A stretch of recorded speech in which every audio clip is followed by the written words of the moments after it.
Bro, I have been thinking about this a lot. There were so many things that could have happened differently. People could have made better choices. Quando Rondo is making sure his voice is heard loud and clear, especially after Lil Durk got jumped in jail, and by his own people too. This happened right after his trial got delayed to October 14th, 2025, which is only making things more complicated behind those prison walls. Now, the real question is, where was OTF when this went down? They are all locked up together, right? So why was Durk alone, eating in his cell like he had nobody with him? That leaked footage had fans wondering if things were falling apart inside his crew. It looks like things are getting serious inside MDC Los Angeles, so let us break it all down. Back in August 2022, Durk's name got tied to the death of Quando Rondo's cousin. Prosecutors believe it was a planned hit. When the charges started adding up, conspiracy, possession of firearms, and even murder for hire, the feds made it clear that Durk was not going to walk away from this easily. They accused him of working with others to take out a rival rapper in Los Angeles. The shooters missed their main target, but someone else got killed instead. Quando Rondo was there too, sitting in the car, terrified by what happened. It all started at a gas station that Friday evening. Durk's legal team did everything possible to help him. They even offered a $3 million bond package, but the court shut it down immediately. They said he was too much of a risk, which meant he had to stay in jail until trial. Then, without warning, Durk was transferred to MDC Los Angeles, a prison known for being rough. And guess who he is locked up with? His closest OTF members, Concasey Grant, DeAndre D.D. Keith, Flacca Jones, and Asa Boogie Houston. These were his day ones, but federal prison changes people. Loyalty is tested in ways most cannot imagine. Do not let the clean look of MDC fool you. It is nothing nice inside. This place is dangerous. Unlike state prisons, where gangs are separated, MDC is mixed. Drug lords, high-profile criminals, and gang leaders all share space. The guards are corrupt and will smuggle in anything for the right price: cell phones, drugs, weapons, you name it. Fights happen every single day and nobody cares if you are famous.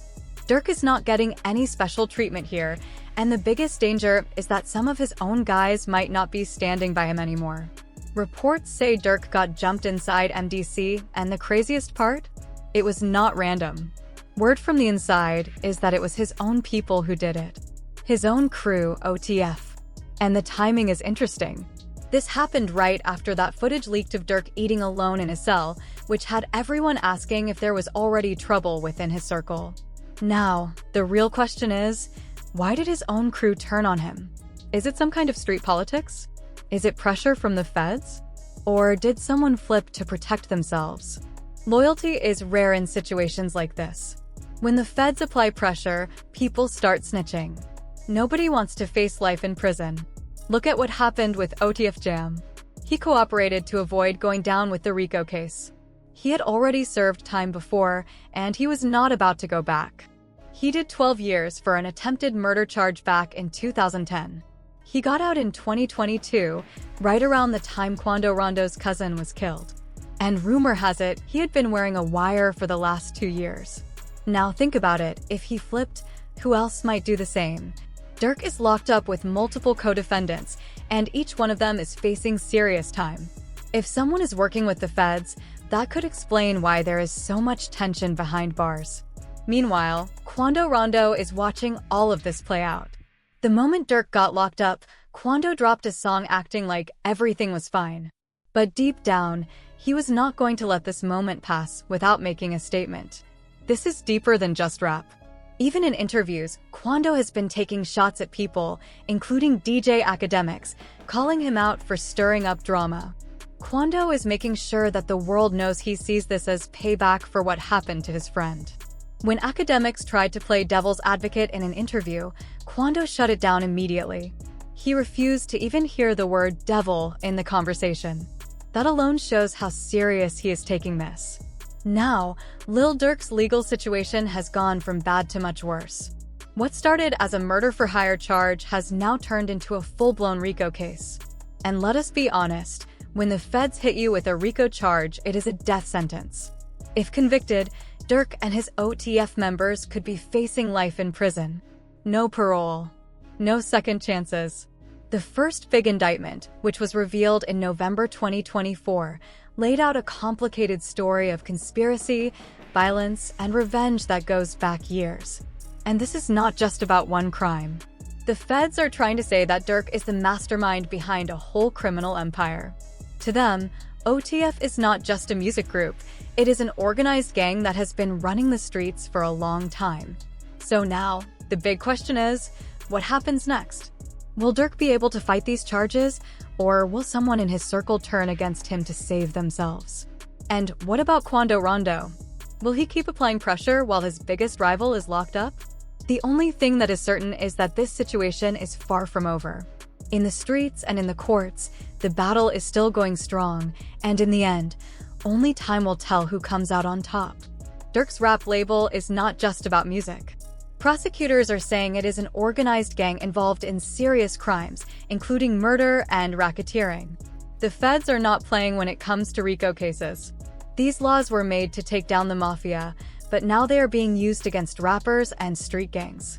The government is saying Durk is the mastermind, using his money and power to control everything.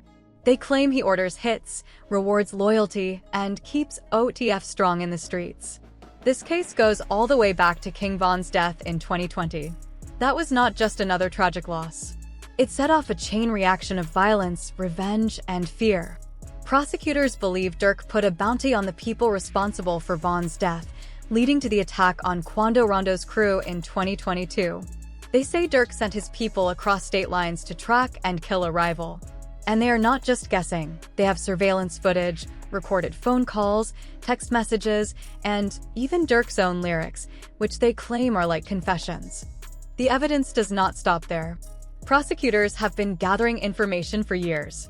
They have witnessed testimonies, social media posts, and even inside sources who are allegedly cooperating. The fact that Durk's trial keeps getting delayed is not a good sign for him. When the feds push back a case, it usually means they are still building their argument, finding more evidence, and flipping more people to testify. They are making sure their case is as strong as possible before stepping into court. And just when things could not get any worse, a new case has surfaced with Durk's name on it. A recently unsealed FBI affidavit from Chicago connects him to another murder-for-hire plot. While he has not been officially charged for this one yet, prosecutors are definitely watching. The affidavit says Durk offered money to have Stefan Mack, a suspected gangster disciples leader, killed in 2022. Investigators found text messages and online conversations where two people talked about getting payment from Durk to carry out the hit. The feds believe he has been putting money on people's heads for a long time, especially those linked to his brother's murder. Durk's brother, Dante Banks, was shot and killed in June 2021. The government believes the shooter was tied to the gangster disciples, one of OTF's biggest rivals. Because of this, they argue that Durk has been out for revenge ever since. The prosecution even used the Chicago case to convince the judge not to grant Durk bail. They told the court that he was too dangerous to be released, saying he was likely to continue his criminal activities if let out before trial. Now, Durk is stuck in jail, facing serious legal trouble while also dealing with issues inside. He is surrounded by people he once considered close, but in a place like federal prison, loyalty is tested quickly. Some of his own affiliates might not be standing by him anymore. Reports are saying Durk got jumped inside MDC Los Angeles, and what makes it even worse is that it may not have been a random attack. Word is that it was his own people who pressed him. The timing of the attack is also suspicious. It happened right after footage leaked of Durk eating alone in his cell. That clip had fans wondering if his relationship with his crew was falling apart. If there was already tension, this fight inside the prison may have confirmed it. But the bigger question is, why would his own guys turn on him? Is there an internal power struggle happening? Are people feeling pressure from the feds? Or is someone cutting a deal to save themselves? Loyalty only goes so far when people are looking at life in prison. History has shown that when the government applies enough pressure, people start talking. We have already seen cases where gang members flipped to avoid long sentences. Take OTF Jam, for example. He cooperated with authorities to avoid going down in a RICO case. He had already done 12 years for attempted murder and was not trying to go back. It was later revealed that he had allegedly been wearing a wire for 2 years. So if OTF Jam did it, who else might crack under pressure? Durk is locked up with multiple co-defendants, and every single one of them is facing serious time. If somebody in OTF is making a deal, that could be the real reason for the tension inside the prison. On the outside, Quando Rondo is not staying silent. The moment Durk got locked up, Quando dropped a song acting like everything was fine, but that was just for show. He was never going to let this slide. To him, this is deeper than rap. He has even been calling out media figures like DJ Academics, blaming them for stirring up the drama. Quando made it clear that he sees this as payback for what happened to his friend. Meanwhile, Durk's legal problems are getting worse. What started as a murder-for-hire charge has now turned into a full RICO case. And if there is one thing about RICO charges, they are built to bring people down. If convicted, Durk and his crew could be facing life in prison. No parole, no second chances. The indictment from November 2024 lays out a long history of violence, conspiracy, and retaliation, painting Durk as the leader of a criminal empire. To the feds, OTF is not just a music label. It is a well-structured gang. But Durk's defense team is not giving up. They are fighting back, saying most of the evidence is circumstantial. The government is using flight records, rental cars, and financial transactions to tie Durk to the crimes. However, his lawyers argue that many people had access to those accounts. Just because someone used an OTF credit card does not mean Durk personally approved it. Another major argument is the use of Durk's lyrics as evidence. Prosecutors claim his songs are basically confessions, but his legal team can say he was just making music. After all, many rappers talk about crime, but that does not mean they actually did it. If there is no solid proof, like a direct order, a confession, or a flipped witness, the case might not be as strong as it seems. At the same time, even if Durk beats the case, he will still have problems. The streets will not forget, and retaliation is still in the air. Quando Rondo might be talking about peace now, but history shows that in situations like this, things do not just go away. Whether he is inside or outside, Durk is in danger. So what do you think? Is this the end for Durk, or will he beat the system like some other rappers? And if he does get out, will Quando and his crew come looking for revenge? One thing is for sure, this story is far from over. The case is built on months of investigations, witness testimonies, and even some people from the inside cooperating. The worst part for Durk? His trial keeps getting delayed. When the feds push back a trial, it usually means they are gathering more evidence, flipping more witnesses, and making sure their case is strong before stepping into court. And just when things seemed bad enough, another case has now been linked to Durk's name. A newly unsealed FBI document from Chicago connects him to another murder-for-hire plot. He has not been charged for it yet, but the prosecutors are watching closely. The document says Durk paid for the 2022 murder of Stefan Mack, a suspected gangster disciples leader. FBI agents found text messages and social media posts between two people talking about money being sent from Durk for the hit.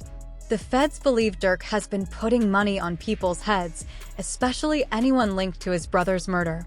Durk's brother, Dante Banks, was shot and killed in June 2021. The feds believe the shooter was connected to Gangster Disciples, one of OTF's biggest rivals. Now, prosecutors are using this Chicago case as proof that Durk is too dangerous to be released before trial. They told the judge that letting him out would be a huge risk. So for now, Durk is not going anywhere. While he sits behind bars, Durk is facing problems from all sides. Outside, the feds are building their case, watching his every move, and making sure they have enough evidence to keep him locked up. Inside prison, things are just as dangerous. The people he once trusted may not have his back like they used to. In federal prison, loyalty does not last forever. When people are staring at long sentences, many start thinking about saving themselves, even if it means turning on their own crew. Durk is locked up with several OTF members, and right now, nobody knows who is still loyal and who is looking for a way out. If even one of them decides to cooperate with the feds, it could be the end for Durk. A single testimony, a secretly recorded conversation, or even a small piece of evidence from someone on the inside could be enough to strengthen the case against him. The feds know how to apply pressure. They separate inmates, offer reduced sentences, and make deals that are too good to refuse. Meanwhile, Durk also has to watch his back in prison. It is not just about legal trouble. He is surrounded by dangerous people, and prison politics are brutal. If there is tension within OTF, it could lead to fights behind bars.